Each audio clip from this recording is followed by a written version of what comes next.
구약의 말씀 출애굽기서 7장 1절에서 4절입니다.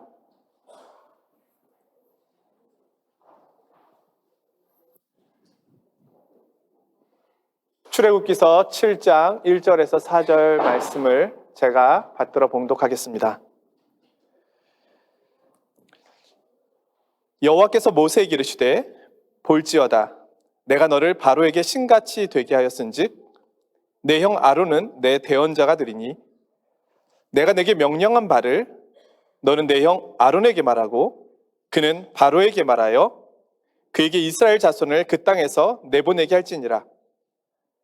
내가 바로의 마음을 완악하게 하고 내 표징과 내 이적을 애굽 땅에서 많이 행할 것이나 바로가 너희의 말을 듣지 아니할 터인즉 내가 내 손을 애굽에 뻗쳐 여러 큰 심판을 내리고 내 군대 내 백성 이스라엘 자손을 그 땅에서 인도하여 낼지라. 아멘.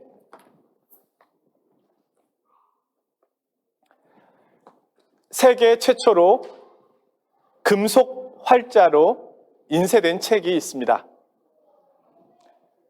대한민국의 직지입니다. 이 직지책은 고려시대 때인 1337년에 제작이 되었는데 이는 독일의 구텐베르크가 금속 활자로 찍어낸 성경보다 70년 이상 빠른 것입니다. 그런데 이 직지가 프랑스 파리의 국립도서관에 보관되어 있습니다. 소유권이 프랑스에 있기 때문입니다. 왜 프랑스 소유가 되었을까요?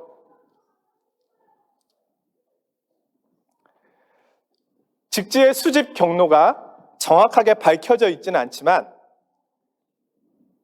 약 150년 전에 앙리 베베르시가 180프랑에 구입해서 소장하고 있다가 1950년경에 그의 유언에 따라 프랑스 국립도서관에 기증되었다고 합니다.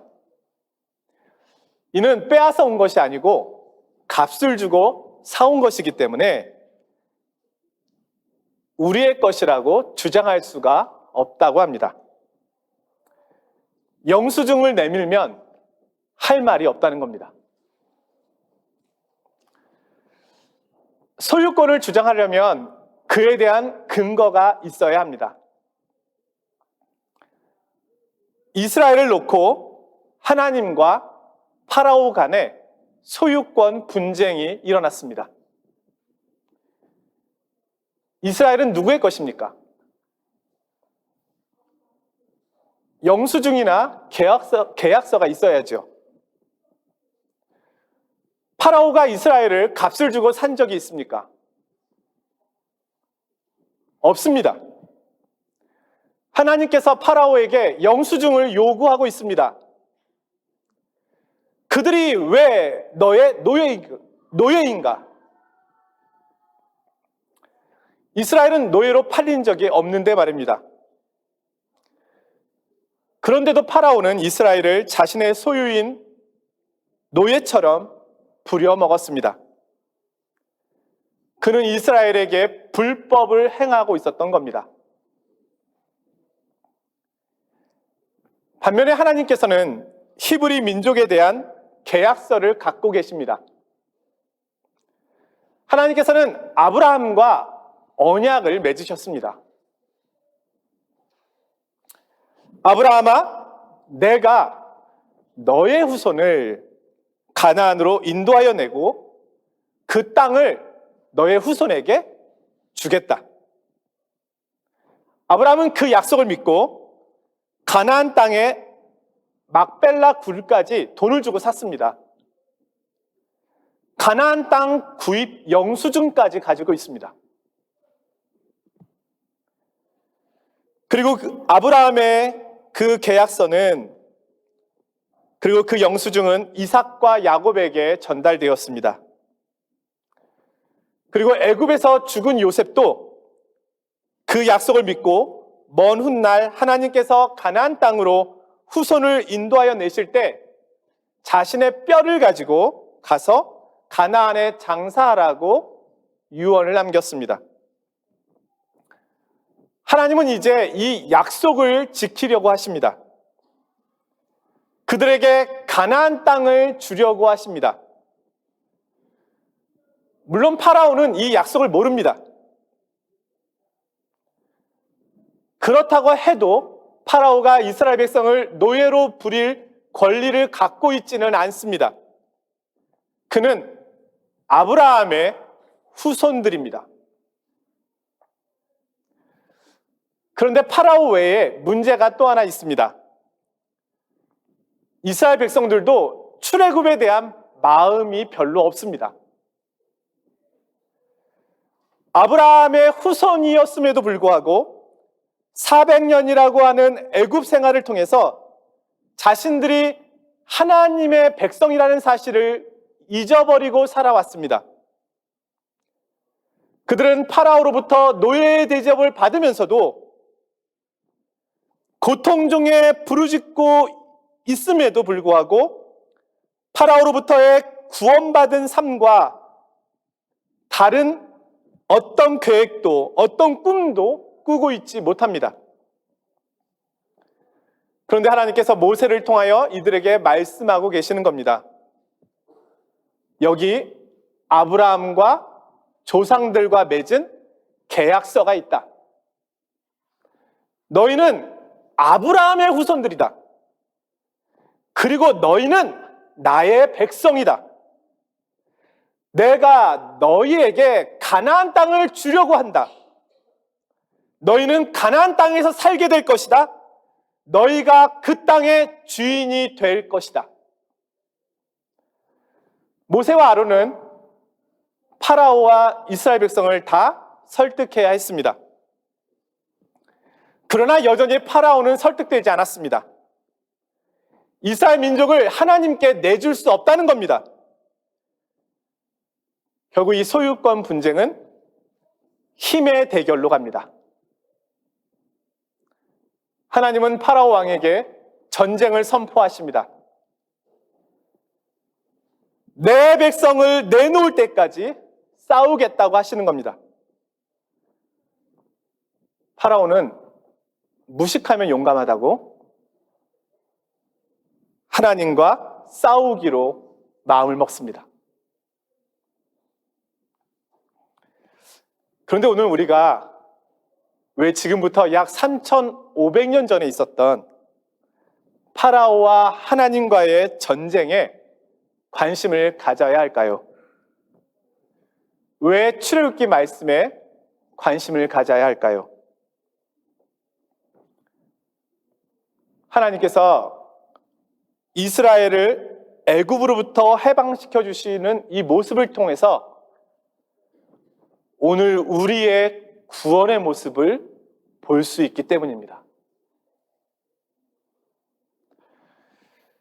출애굽은 오늘날 이 죄악의 세상에서 우리를 구원하시는 하나님의 구원의 모형이 됩니다. 세상은 여전히 하나님의 소유임을 부정하고 우리를 놓으려 하지 않습니다. 그러기에 하나님께서는 만민에게 하나님을 나타내시기 위하여 기꺼이 싸움을 행하십니다. 이 전쟁의 승자는 당연히 하나님이십니다. 제가 한 주간 출애굽 말씀을 준비하면서 이스라엘의 출애굽을 이렇게 표현할 수 있겠다라고 문장을 만들어 보았습니다. 출애굽은 세상 왕에 대한 하나님 왕의 전쟁 선포이다.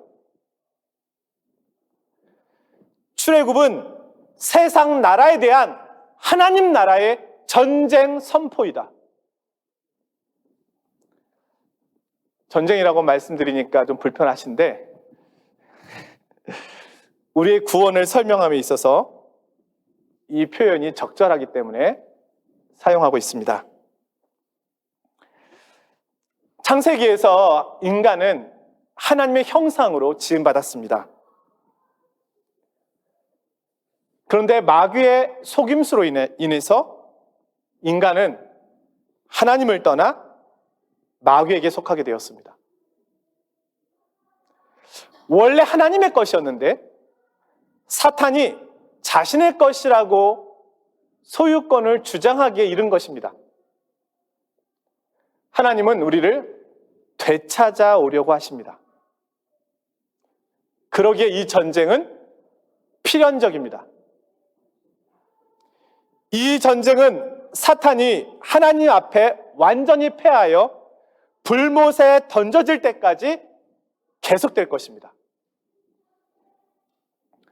그런데 얼핏 보면 이 싸움이 하나님과 사탄과의 싸움처럼 보입니다.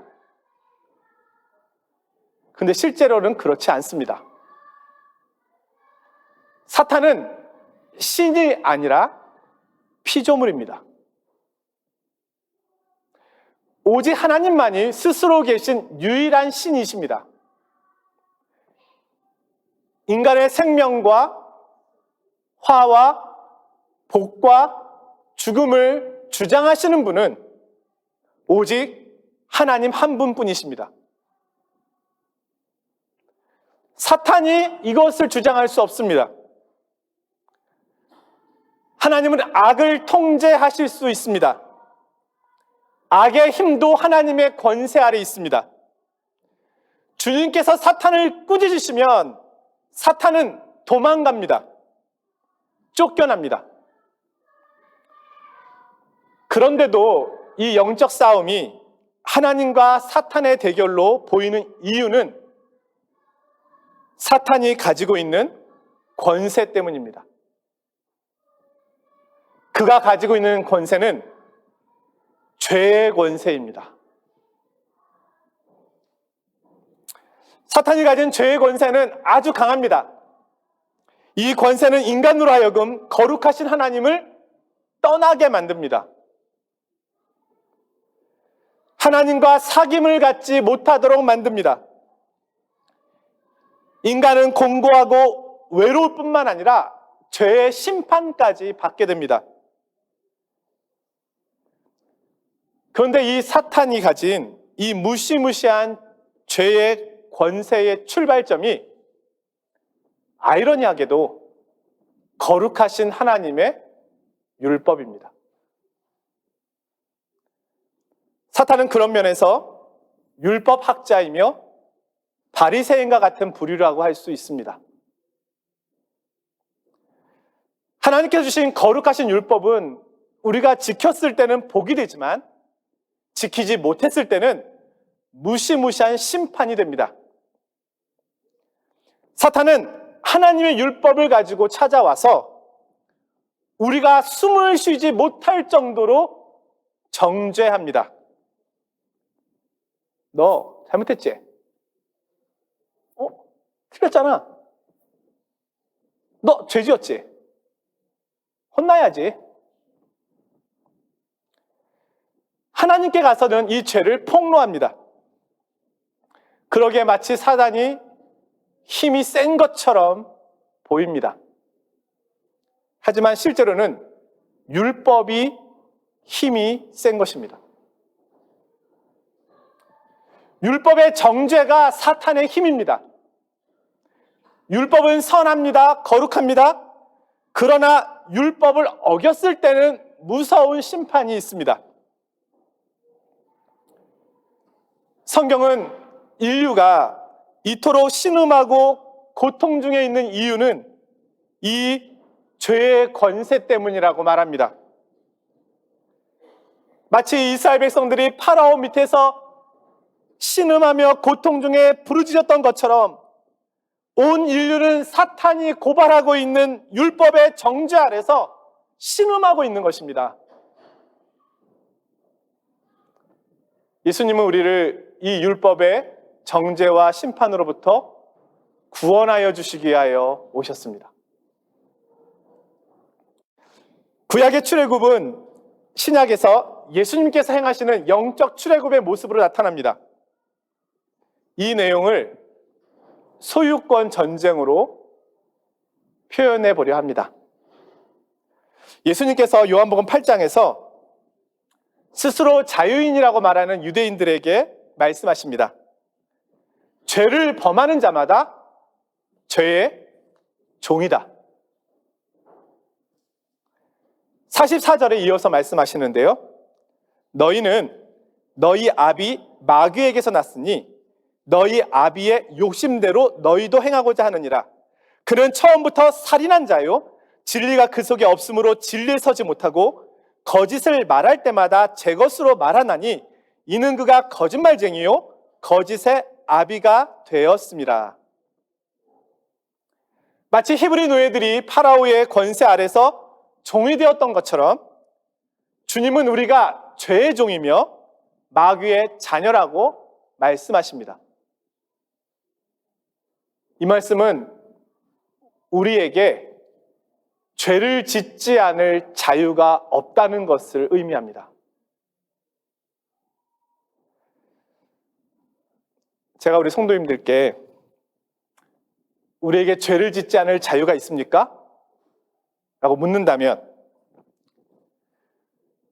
아니면 사람들에게 묻는다면 무엇이라고 대답할까요? 이거 목사님, 누가 죄를 짓지 않습니까? 그것은 불가능한 것이죠. 그것은 너무 지나친 이야기입니다. 오히려 우리는 적당히 죄를 지을 자유가 있는 겁니다. 이렇게 말하겠죠.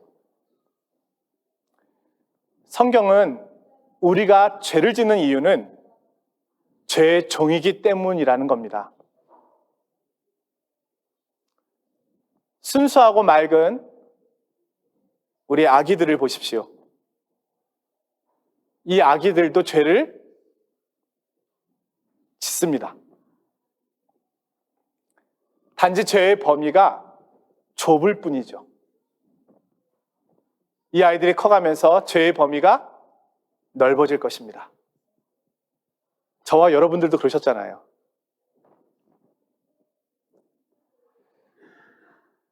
그러나 우리 주님은 죄가 없으셨습니다. 우리 주님은 죄를 짓지 않을 자유를 갖고 계셨습니다. 죄의 종이 되지 않으셨습니다. 사단과 율법의 정죄가 없으셨습니다. 예수님의 이 모습이 원래 인류의 정상적인 모습입니다. 하나님의 형상대로 지음받은 인류는 이런 모습이 되어야 하는 겁니다. 그러나 우리는 비정상적인 삶에 익숙해져 있습니다. 모든 인류가 이런 형편에 있으니 우리는 이것이 당연하다고 생각합니다. 마치 출애굽을 하고 싶지 않은 이스라엘 백성들과 다르지 않습니다. 그들은 자유인의 생활을 해본 적이 없기 때문에 그것을 꿈꾸지도 못합니다. 오늘 우리가 죄를 짓지 않는 삶을 꿈꿔본 적이 있습니까?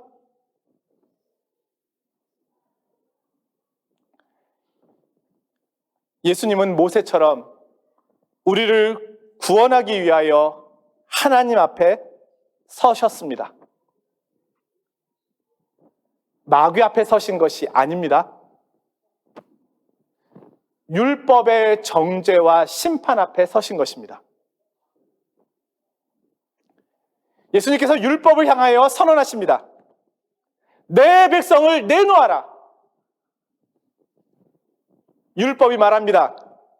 그들은 죄인이다. 죄의 종이다. 율법에 적힌 대로 하나님의 심판을 받아야 한다. 그 심판은 결국 사망이다. 그 값을 치르기 전에는 결코 내 품에서 나갈 수 없다. 꿈도 꾸지 마라. 사탄은 그 옆에서 그 율법을 낭독하고 있는 겁니다. 그러나 율법 앞에서 하나님께서 예수님께서 선언하십니다. 내가 그 값을 다 치루었다. 내가 사망의 값을 나의 사망으로 대신 치루었다.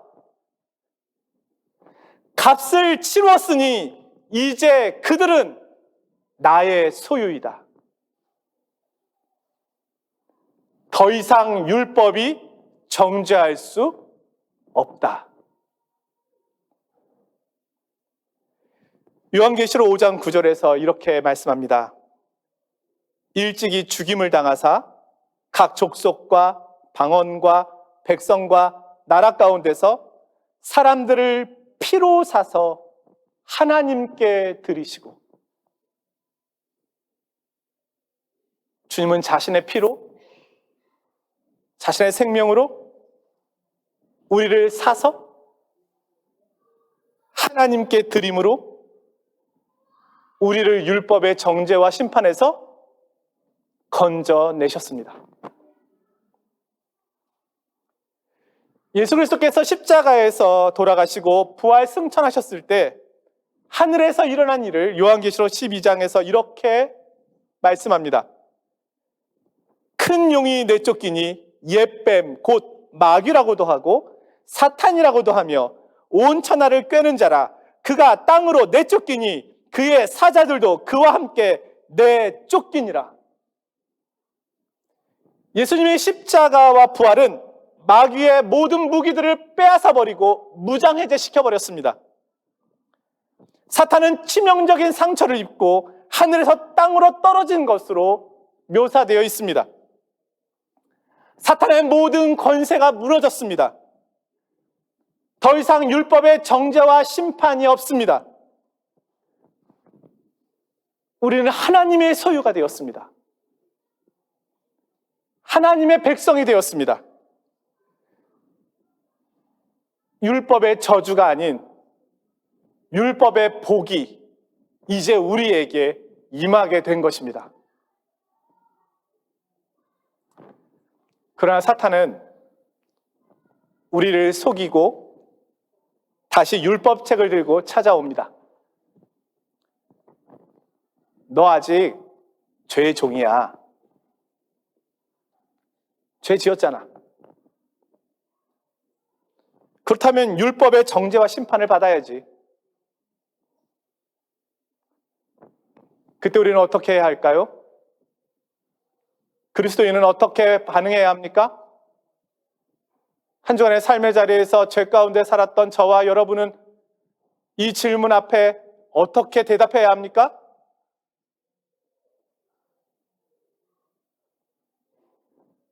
그때는 계약서를 꺼내 보이는 겁니다.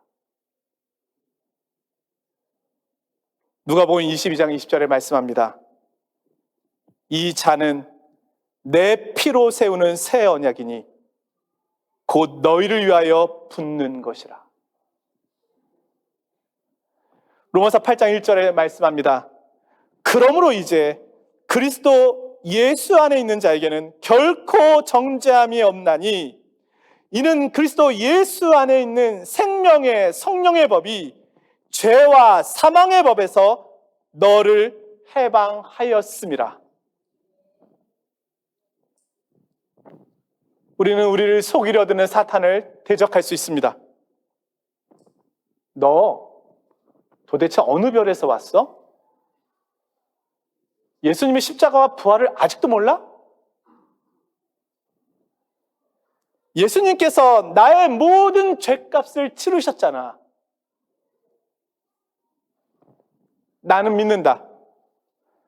나는 이제 그리스도의 소유요, 그리스도의 자녀이다. 사탄아, 썩 물러가라. 사랑하는 성도 여러분, 예수님께서 이 영적 전쟁에서 승리하셨습니다. 이제 우리는 세상의 것이 아닙니다.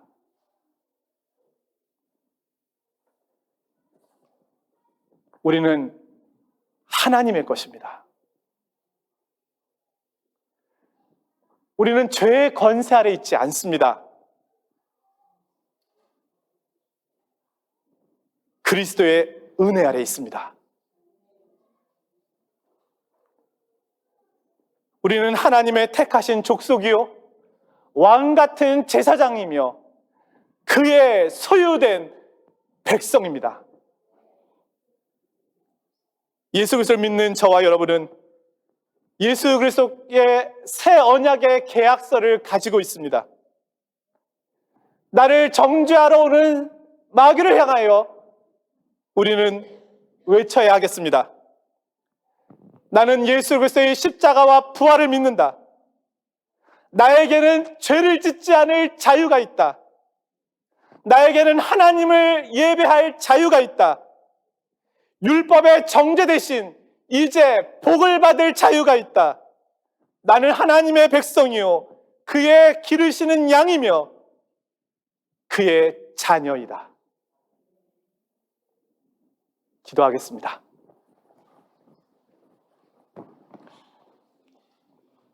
거룩하신 하나님 아버지, 오늘 출애굽 말씀을 통해서 우리의 영적 출애굽에 대하여 말씀해 주시니 감사합니다. 사탄은 우리에게 어떠한 소유권도 주장할 수 없습니다. 그리스도께서 자신의 피로 저를 사셨기 때문입니다. 그러하기에 저는 그리스도의 소유요 하나님의 것이며 하나님의 백성이며 하나님의 기르시는 양이며 하나님의 자녀입니다. 세상이 나에게 소유권을 말할 수 없습니다. 더 이상 죄악의 세상은 나에게 요구할 수 없습니다. 주님, 나를 사셨습니다. 주님의 것이니 주님의 영광을 위하여 사용하여 주옵소서.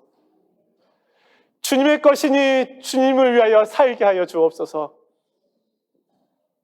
주님의 것이니 이제는 흔들리지 말고 확실한 믿음 가운데 살게 하옵소서. 하나님에게서 나를 빼앗아갈 것은 아무것도 없습니다. 예수 그리스도의 이름으로 기도드리옵나이다. 아멘.